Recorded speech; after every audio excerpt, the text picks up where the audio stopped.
hôm nay mình sẽ làm món cơm chiên có màu xanh. Thành phần thì có là cơm mình nấu hơi khô chút nha.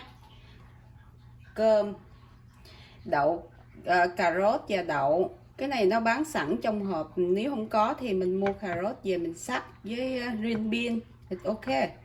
Nếu mà không có sẵn thì bạn sẽ sắc từ cà rốt và green bean cũng được.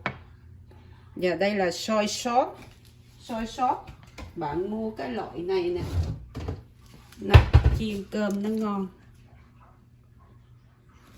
And 4 trứng mình đánh nó ra. And kale, đây là cái kale của mấy tiệm Mỹ nó bán rất là nhiều. Nếu mình không có kale thì mình sẽ xài cải bó xôi. Còn đây là spam, mình cho tùy theo lượng mình thích, cho nhiều hay ít gì cũng được. Và đây là lạc xưởng. And đây là củ hành mình sắc nhỏ, tất cả đều sắc nhỏ hết. Kale bạn lấy ra bạn xay giống như bạn xay sinh tố vậy đó, không cần lượt, xay thì nó sẽ ra được cái nước màu xanh này. Và cái cơm mà mình nấu xong rồi, nếu mà bạn xài cơm nguội á thì bạn phải hâm nó nóng cỡ 1 phút. Tại vì cơm hơi ấm ấm thì khi mình để cái nước này nó vô á thì nó nhìn cái màu nó đẹp hơn. Bắt đầu bạn mới tưới nó lên. Bạn tưới rồi bạn làm cho nó đều hết nguyên cái cơm, nó toàn là màu xanh thì nó ok. Bạn bóp nó lên cho nó đều toàn bộ cái cơm nó ra màu xanh hết.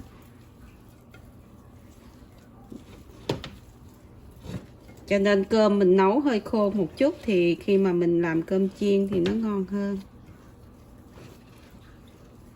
Cái này là mình đổ vô 3 muỗng rồi đó. Mình cứ để nước keo vô, khi nào mà thấy tất cả những hột cơm nó đều màu xanh hết.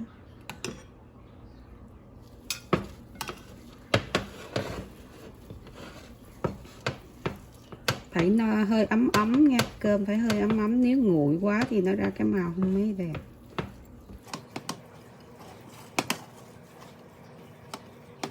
Sau khi mà mình bóp đều như vậy thì những cái hộp cơm nó đã màu xanh hết. Bạn đừng có để nước nó nhiều, nước màu xanh này nhiều quá thì nó sẽ nhão nha. Mình thấy nó xanh đều hộp cơm hết là nó ok rồi. Thì mình sau một hồi mình bóp nó thì nó đã màu xanh hết.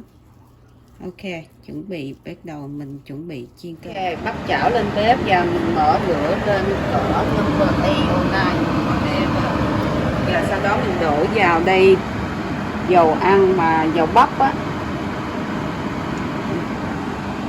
dầu loại này thì thôi tại vì mình chiên cơm thì mình cần cái dầu nóng, cho nên dầu ô liu không có xài được, mình xài dầu bắp, đợi cho dầu nó nóng. Và cà rốt này á, bạn muốn cho nó mềm khi mà chiên á, bạn bỏ vô microwave 30 second để cho cà rốt với đậu nó mềm chút. Khi chiên cơm thì nó ngon hơn là cái cà rốt với đậu mà mình không có để microwave thì nó hơi cứng, khi chiên cơm nó không có được ngon lắm. Ở 2-3 phút dầu hơi nóng á, thì mình mới bỏ củ hành vào.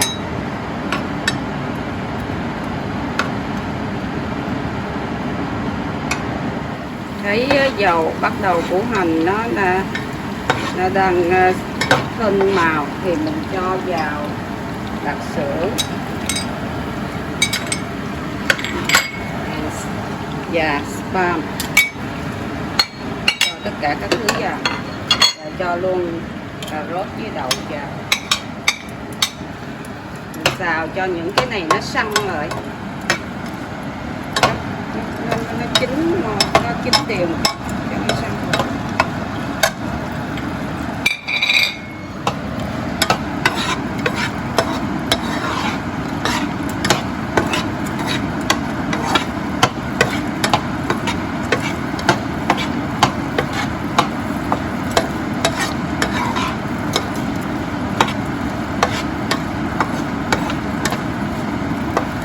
Xào một hơi ơi, bạn thấy tất cả các như là spam, lạc xưởng rồi cà rốt nó săn rồi đó, bắt đầu bạn mới đổ trứng vào. Là bạn cứ đảo qua đảo lại cho trứng nó hơi khô một chút. Rồi đảo qua đảo lại cho nó trứng đó.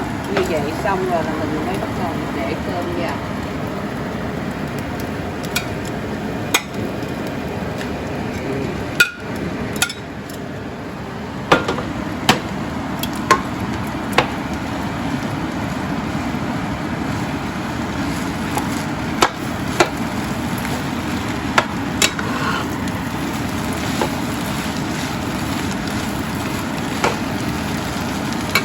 Các thành phần lại với nhau.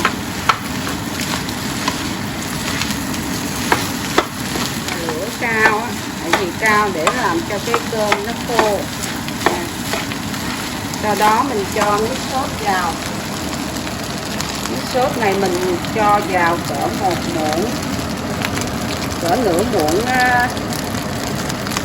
súp này. Kể như 2 cái teaspoon cà phê, 2 muỗng cà phê nhỏ mình bỏ nó vô. Nếu mà bạn không có soy sauce, bạn có thể dùng bột nêm hoặc là fish sauce hoặc là muối cũng được, không có gì hết. Nêm nếm cho vừa ăn, tại vì trong lạc xưởng và spam nó đã mặn rồi. Cứ đảo cho nó đều, cho nó trộn đều tất cả các thành phần lại với nhau. Nước tương này nó không có mặn lắm, mà mình cũng đừng có để nhiều nước tương thì nó có cái mùi nước tương cũng không có ngon. Chỉ bỏ 2 muỗng teaspoon thôi. Sau đó bạn cho một chút bột nêm vào, để biết nhiêu đây thôi. Cỡ một cái muỗng súp mà mình mấy lần chỉ bạn để đường đó thì một muỗng súp đó mới để cho. Còn nếu mà bạn không có cái bột nêm, bạn có thể thêm muối hoặc là whatever seasoning bạn có. Cái nước tương này nó chỉ là làm cho nó có đậm đà hơn một chút thôi, chứ đừng để nhiều nó có mùi hơn. Sau đó bạn muốn ăn cay để chung. Nếu muốn ăn cay thì để một chút ớt bột vào hoặc là tiêu, đảo đều. Mình cứ trộn đều tới khi mà mình thấy cái hột cơm nó khô, tất cả những thứ mà đều khô thì cái món cơm chiên của mình đã hoàn thành. Bạn thấy cơm nó đẹp không và nó ngon lắm. Cố gắng làm thử. Nếu không có soy sauce thì làm fish sauce hoặc là muối hoặc là seasoning đều được hết. Mình đảo đều cỡ 5 phút sau thì cơm nó đã chín. Bạn thấy không, nó khô, tất cả các thành phần nó đều là khô hết. Rồi mình tắt bếp và chúng ta múc ra dĩa. Con gái mình và chồng của mình rất thích món này.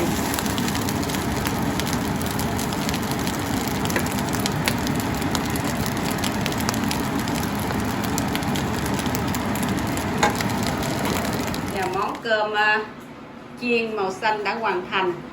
Mời các bạn enjoy và chúc các bạn có một ngày vui vẻ. Hẹn ở video kế tiếp. Cảm ơn.